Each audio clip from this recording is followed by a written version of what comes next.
Welcome to the History of North America. I'm Mark Vinette.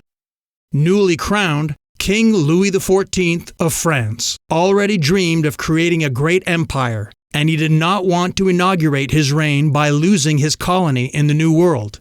He realized that New France would never prosper as long as it was treated as a purely commercial operation. Changes were made. The colony would now report directly to him and the royal administration through a governor and an intendant. Things would finally improve and change in New France under the energetic reign of the monarch that helped usher in the golden age of New France. The old regime in Canada, the colony and the king, 1661 to 1665, royal intervention. The king signed the edict creating the Company of the West on the 24th of May 1664. Any person in the kingdom or out of it might become a partner by subscribing within a certain time not less than 3,000 francs. France was a mere patch on the map compared to the vast domains of the new association. Western Africa from Cape Verde to the Cape of Good Hope, South America between the Amazon and the Orinoco, Cayenne, the Antilles, and all New France, from Hudson's Bay to Virginia and Florida, were bestowed on it forever to be held of the crown in the simple condition of faith and homage. As, according to the edict, the glory of God was the chief object in view, the company was required to supply its possessions with a sufficient number of priests and diligently to exclude all teachers of false doctrine. It was empowered to build forts and warships, cast cannon, wage war, make peace, establish courts, appoint judges, and otherwise to act as sovereign within its own domains. A monopoly of trade was granted it for 40 years. Sugar from the Antilles and furs from Canada were the chief source of expected profit, and Africa was to supply the slaves to raise the sugar. Scarcely was the grand machine set in motion when its directors betrayed a narrowness and blindness of policy which boded the enterprise no good. Canada was a chief sufferer. Once more, bound hand and foot, she was handed over to a selfish league of merchants. Monopoly in trade, monopoly in religion, monopoly in government. Nobody but the company had a right to bring her the necessaries of life, and nobody but the company had a right to exercise the traffic which alone could give her the means of paying for these necessaries. Moreover, the supplies which it brought were insufficient, and the prices which it demanded were exorbitant. It was throttling its wretched victim. The Canadian merchants remonstrated. It was clear that if the colony was to live, the system must be changed, and a change was accordingly ordered. The company gave up its monopoly of the fur trade, but reserved the right to levy a duty of 1/4 of the beaver skins and 1/10 of the moose skins, and it also reserved the entire trade of Tadoussac, that is to say, the trade of all the tribes between the lower St. Lawrence and Hudson's Bay. It retained, besides, the exclusive right of transporting furs in its own ships, thus controlling the commerce of Canada and discouraging, or rather extinguishing, the enterprise of Canadian merchants. On its part, it was required to pay governors, judges, and all the colonial officials out of the duties which it levied. Yet the king had the prosperity of Canada at heart, and he proceeded to show his interest in her after a manner hardly consistent with his late action in handing her over to a mercenary guardian.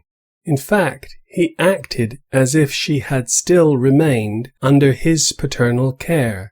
He had just conferred the right of naming a governor and intendant upon the new company, but he now assumed it himself. The company, with a just sense of its own unfitness, readily consenting to this suspension of one of its most important privileges. Daniel de Rémy, Sieur de Courcelles, was appointed governor, and Jean-Baptiste Talon intendant. But before appointing rulers for Canada, the king had appointed a representative of the crown for all his American domains. The Maréchal d'Estrades had for some time held the title of Viceroy for America, as he could not fulfill the duties of that office, being at that time ambassador in Holland. The Marquis de Tracy was sent in his place, with the title of Lieutenant General. Canada at this time was an object of very considerable attention at court, and especially in what was known as the partie dévote. The relations of the Jesuits, appealing equally to the spirit of religion and the spirit of romantic adventure, had for more than a quarter of a century been the favorite reading of the devout, and the visit of Laval at court had greatly stimulated the interest they had kindled. The letters of Argenson, and especially of Avaugour, had shown the vast political possibilities of the young colony, and opened a vista of future glories alike for church and king. So when Tracy set sail, he found no lack of followers. A throng of young nobles embarked with him, eager to explore the marvels and mysteries of the Western world. The king gave him 200 soldiers of the Regiment of Carignan-Salières, and promised that 1,000 more should follow.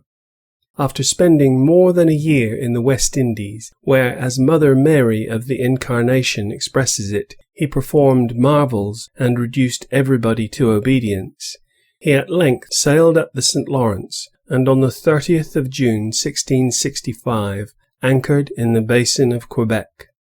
The broad white standard, blazoned with the arms of France, proclaimed the representative of royalty, and Point Levis and Cape Diamond and the distant Cape Tourmente roared back the sound of the saluting cannon.